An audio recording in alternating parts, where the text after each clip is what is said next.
अंतर्राष्ट्रीय व्यापार मेला में इस वक्त हम उत्तराखंड राज्य की स्टॉल्स पे हैं और इस वक्त हम एक एसजीसी कंसल्टिंग जो कि देहरादून में है ये इसकी स्टॉल पे आए हैं। खास बात यहाँ की ये है कि हमारे साथ अरविंद रावत हैं जो कि फ़ौज में लेफ्टिनेंट कर्नल रह चुके हैं और अब वो किसानी का काम करते हैं, यानी कि वो ये राजमा उगाते हैं अपने खेतों में, वो दालें बनाते हैं, वो कई तरह के किनवा बनाते हैं, वो गूसबेरी बनाते हैं, आंवला पाउडर जो है, इसके अलावा बहुत तरह के प्रोडक्ट्स जो हैं इनकी इस दुकान पे उपलब्ध हैं। और सर ये कैसे हुआ बदलाव, लेफ्टिनेंट कर्नल फ़ौज में सेवा देना? आमतौर पे हम देखते हैं कि आजकल जितने भी आर्मी के रिटायर्ड अफसर होते हैं या तो वो अपनी निजी कंपनियां खोल लेते हैं सिक्योरिटी सर्विस की, या वो टीवी पे डिफेंस एक्सपर्ट बन जाते हैं। आप किसान कैसे बन गए? जैसा कि आप जानते ही हैं कि शास्त्री जी कह गए हैं जय जवान जय किसान, तो हमने अपना पहला वाला रोल निभा लिया। अब हमने कहा अपना दूसरा रोल उसी कंटिन्यूएशन में निभाते हुए अब हम किसानी करने के लिए आ गए। तो कैसे इंस्पायर हुए आप ये किसान का काम करने में? ग्राउंड से फौज में आप थे, फिर वहाँ से खेत में कैसे उतरे?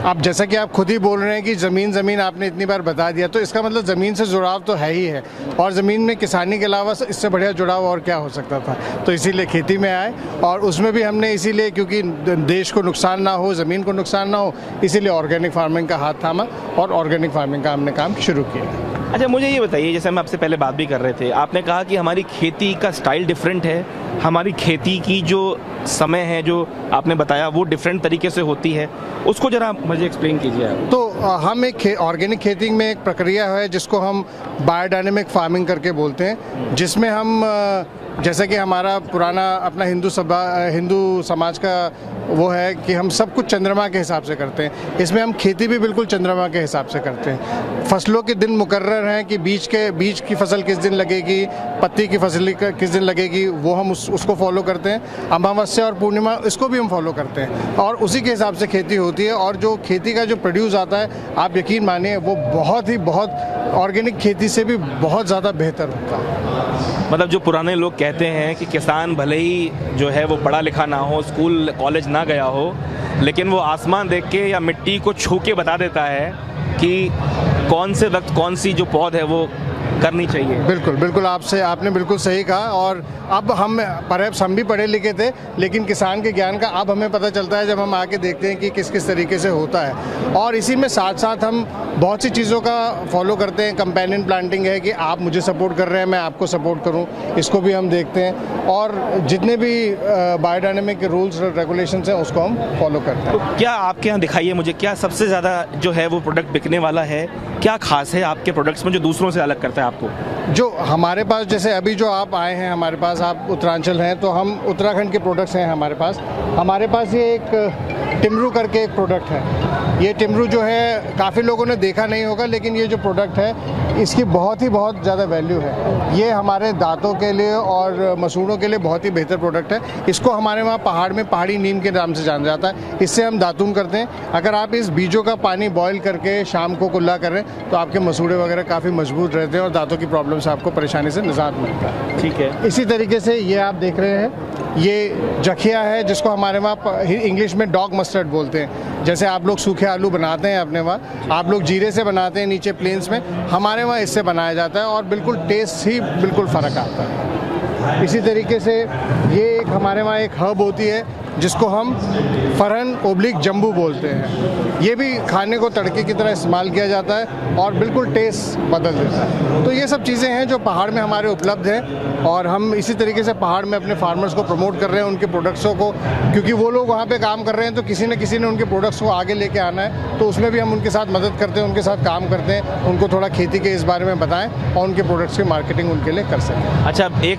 पॉलिटिकल सवाल, ये मुझे बताइए कि आप तो फ़ौज में भी रह चुके और आप किसान भी हैं। जो कुछ समय पहले किसान बैठे रहे साल डेढ़ साल दिल्ली की सड़कों पर, अब वो फैसला हट गया है, वो तो सरकार ने बिल वापस ले लिया, वो ठीक हुआ या गलत हुआ? देखिए, सबके पास अपने अपने रीज़न और अपना अपना सोच विचार है ना। तो ये कहना मेरे लिए इंडिविजुअल ओपिनियन देना ये शायद ठीक नहीं होगा। जिसकी जैसी सोच थी उसने वैसा किया। अगर मेरी सोच होती तो मैं मेरे ख्याल से सरकार के फैसला का समर्थन करता और उसके जैसा उन्होंने बताया तो उनके निर्देशों का पालन करते हुए अपने हिसाब से चीज़ों को अमल में लेके आया। ठीक है, तो ये है Arvind Rawat, lieutenant colonel retired, और ये अब किसान बन चुके हैं, किसान का काम कर रहे हैं, लंबे समय से इस वक्त में काम कर रहे हैं और इस तरह के जो प्रोडक्ट्स हैं इनके बाज़ार में उपलब्ध हैं। तो अगर आप प्रगति मैदान आए तो निश्चित तौर पे ये ऑर्गेनिक प्रोडक्ट्स आपके बहुत ही कम दामों में हो सकते हैं। राजू के साथ शिवांग माथुर, TV9 भारतवर्ष, दिल्ली।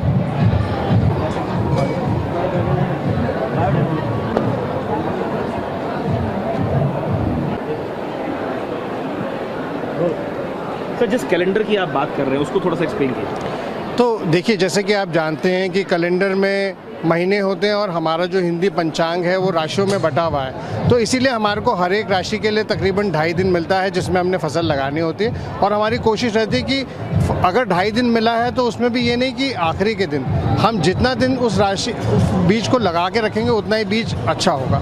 दूसरी बात, जैसे कि आपके वहाँ पूर्णमासी होती है और अमावस्या होती है, हमारे वहाँ जिस दिन पूर्णमासी का दिन होता है उस दिन हम ये मानते हैं कि लेवल पूरा ऊपर होता है, तो जो उसमें तरल पदार्थ है पेड़ के अंदर वो पूरा उसकी पत्तियों तक होगा। तो हम जो छिड़काव करते हैं इंसेक्ट के पेस्ट के लिए, जो भी ऑर्गेनिक पेस्ट के हम यूज़ करते हैं वो हम उसकी पत्तियों पे करते हैं। और जिस दिन अमावस्या होती है, जिस दिन नीचे लेवल नीचे होता है, उस दिन हम उसकी जड़ पे करते हैं। इसी तरीके से आलू जो है हम उस दिन लगाते हैं जिस दिन सूर्य और जिस दिन अर्थ और मून जो है सबसे पास में, उसको पेरिग्री बोलते हैं। वो सबसे जिस दिन वो होता है वो आलू लगाने के लिए हमारे वहाँ सबसे बेस्ट दिन माना जाता है। तो इस तरीके से और जो कैलेंडर की जो डायरेक्शंस हैं उनको हम फॉलो करते हैं और उसके हिसाब से फसलों